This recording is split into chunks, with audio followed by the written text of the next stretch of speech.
In breaking news, Ohio State defensive end Chase Young will not play tomorrow against Maryland due to a possible NCAA issue from 2018 that the Ohio State Athletic Department is looking into. This has been announced by the school. That is all the information that I have right now.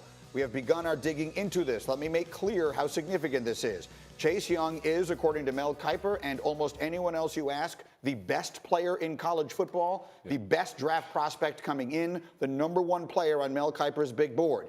This is a player they could probably beat Maryland without him, but they've got Penn State sitting out there and Michigan.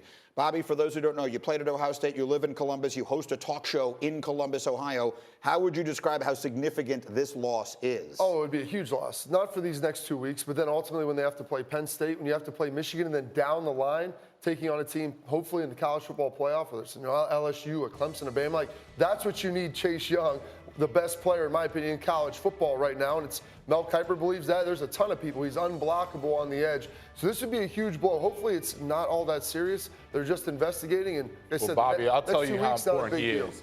He's the reason Ohio State is the #1 team in the country. After LSU is beating top 10 teams, Chase Young is so dominant defensively. You watch Ohio State, you say offense, yes, still comparable to other teams, but that man, Chase Young, is the reason that they are head and toes, head and whatever, shoulders above. You know what I meant? Yes. Above Alabama and LSU defensively. What do you think, Sanchez? The guy who's really going to miss him is Justin Fields. You saw that clip? Bring the quarterback. It comes back to the quarterback. He always gets the quarterback the ball. That's the only reason he gets the ball back. I'm just saying, he causes turnovers, gets the ball back to the offense. No, the kid's legit. The kid's legit. And every GM right now who's fighting for that #1 pick, and there's a bunch of them that are fighting to get the #1 pick, you know what I'm saying? They're sitting there going, well, maybe we should yeah, exactly. Maybe we should be doing it. We should ramp up our scouting right now. I mean, there's a lot to know about this situation, obviously. Yes. But, man, what a phenomenal-looking kid. Phenomenal. It's important to point out, I have read you every bit of information we have. There's no way in the world we're going to speculate about what might or may not have been the case here. It is worth pointing out, however, that at that same school, they had the best defensive lineman in the country a year ago, Nick Bosa. He went second in the draft. He did that after sitting out basically an entire year. Yes. And in his case, it was because of injury. But that certainly jumps immediately to my mind as I think about what may be going on here. I know you're making a bunch of phone calls literally as we speak. Yeah, I feel like Schefter here. I'm like looking down at Well, my I just phone, saw your text pop up. Go ahead and look at it. If you have something for me, let me know. Nothing new as of yet. But, yeah, that was a situation where Nick was injured and had to get recovered from this. This might be a situation where eligibility comes into play, and so they don't want to put themselves in a bad spot. We'll wait and see. Let me take a look at bring home milk before you get home. Okay, this obviously was not at all great insider information right okay. there. Once again, all kidding aside, really significant news here. Do they beat Maryland without him? One would assume tomorrow, yes. No problem. But if this turns into something that is the rest of the year, that's the #1 team in the country we're talking about and the best player on that team. All the information we can get coming your way as we continue. Meanwhile, last night, Phillip Rivers and the Chargers on the road in Oakland in a huge game in the AFC West, and there's really no other way to say it, Louis Riddick. Phillip Rivers played badly. First quarter, no score. This is a 2nd and 10. Yeah, look, I mean, what Phillip is doing right here is he's rushing the throw because he doesn't like the protection that he's getting. He overshoots Keenan Allen. And Eric Harris had a night now. I mean, this guy was in position all night long and was basically robbing Phillip blind. That was the first drive of the game, and Rivers threw an interception. Here comes the second drive of the game for the Chargers. It's another one, and this one is going back to the house. This one looked like cover 4. He looked like a high-low concept where literally the safety is sitting there staring right at Phillip, and Phillip stares right back at him and throws it right to him. That's a rookie type of mistake. Sanchez, you know what I'm talking about here. Not that you threw him. Not that you threw him. I'm saying you understand, though. Sometimes those defenders get in the way. This is the third. This is the third interception that Rivers threw on the night. That one was, 4th down at the very end of the game. But either way, really struggling is Phillip Rivers right now, and the Los Angeles Chargers. Really tough night for them. More on that as we go. Meanwhile, let's run the hurry up on some other quarterback situations. And Mark, I'm going to start with you. Week 1 of 2020, will Phillip Rivers be a starting quarterback somewhere? He absolutely will. I just don't know if it's going to be with the LA Chargers. He has so much experience. He's such a leader. And a team that maybe drafts one of these young quarterbacks early on, he could be somebody who can mentor one of those guys. I think he's a starter next year. Been there forever, obviously drafted the same year as Roethlisberger and Eli. It may be coming to an end. Next spot, Vilma, is Carolina.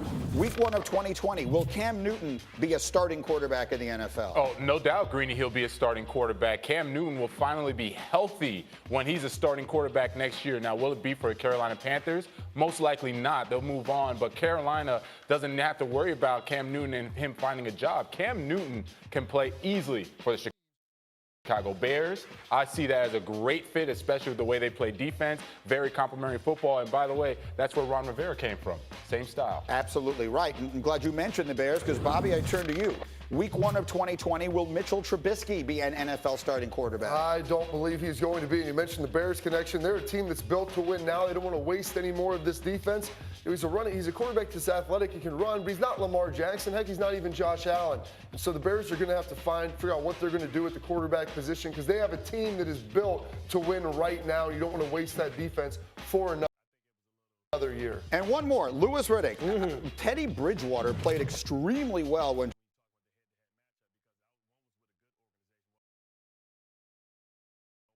Drew Brees was out. Will he be a starting quarterback week 1 next year? Yeah, I think he will. I think without a doubt he benefited from the fact that he has one of the best play callers of all time in Sean Payton, really managing him and setting him up for success. But that is not to take anything away from the natural maturation and evolution of his game from his time in Minnesota. He's a guy who's very smart, a guy who was very careful with the football, and he put up some career numbers this year in the time that he played, and that has caught the attention of a lot of team builders. So now let's talk about another quarterback who will be a starting quarterback somewhere, we would assume, in the NFL next year, and that is Joe Burrow.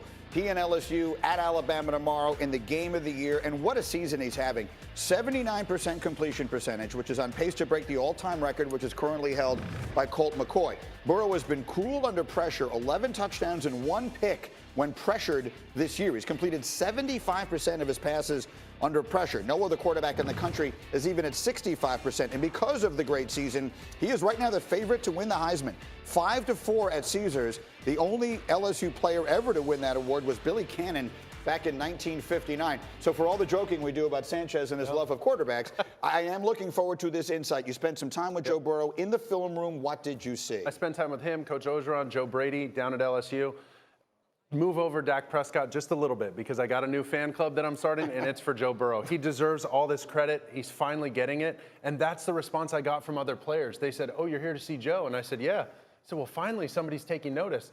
He took a huge shot. I'm telling you, he won this team over. He took a huge shot in that UCF game, in their bowl game last year. He gets back up, throws for 400 yards and a bunch of touchdowns. This team, he galvanized that team. Now they have a real offense with Joe Brady. They brought him over from the Saints. This kid looks lights out. I want to show you some of these plays. Vilma talked about Auburn being one of the best defenses he's faced. Yeah. He gashed them. Look at this. From his -9 yard line on a 3rd and 12, all you're thinking is protect the ball. Nothing stupid here. Ooh. He rushes for a first down, gets smacked, popped up, and watch these next couple plays. He throws a pinpoint, perfect back shoulder to Chase. This is incredible. Incredible accuracy. He understands how to throw this back shoulder just about as good as anybody in college right now.